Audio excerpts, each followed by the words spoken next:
sino na mag-cheer. Magpapang topic lang po tayo. Sige, isang bagsak lang po. 1, 2, 3, go! 1, 2, 3, go! 1, 2, 3, go! Ayan ma'am, since kayo ang nanalo, sino mauna mag-cheer? Kayo or team sila? Team Kahaya.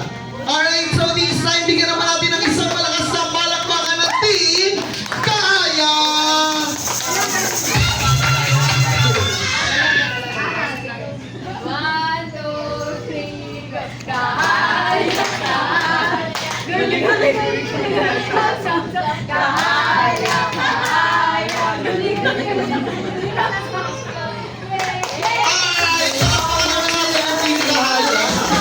Wow!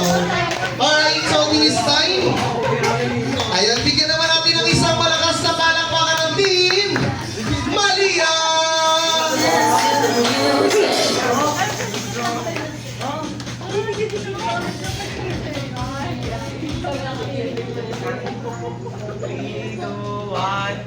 Go, Maria! Go, go, Maria! Get it out! Alright, palakpakan naman natin yung Team Malia. Wala po na pumuupo.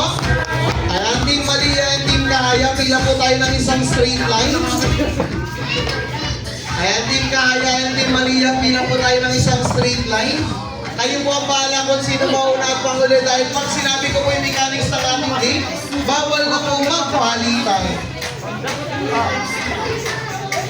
Ayan, sige, atras lang muna po tayo. Atras lang po. Dito lang po yung starting line natin.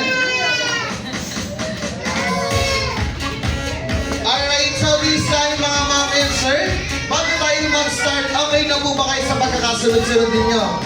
Okay na po, bibigyan ko kayo ng number. Number 1, 2, ma'am number 2 po kayo, 3, 4, and 5. Okay po, 5, 4, 3, 2, and 1. Dahil this game ay tatawagin natin na Build Me a Pyramid na inidemo syempre ni Kuya Marl and ni Atika. Okay po? Pag sinabi ni Kuya Wilson na Jollibee says go, tatakbo kayo sa harapan. Magbibuild kayo ng pyramid, tatlo sa baba, dalawa sa gitna at isa sa taas. Okay po? Pagkatapos i-build yung ating pyramid, kayo ay mag-pack ganun. According sa number na ibinigay ko. For example, si player number 1, pack ganun. Si player number 2, pack ganun.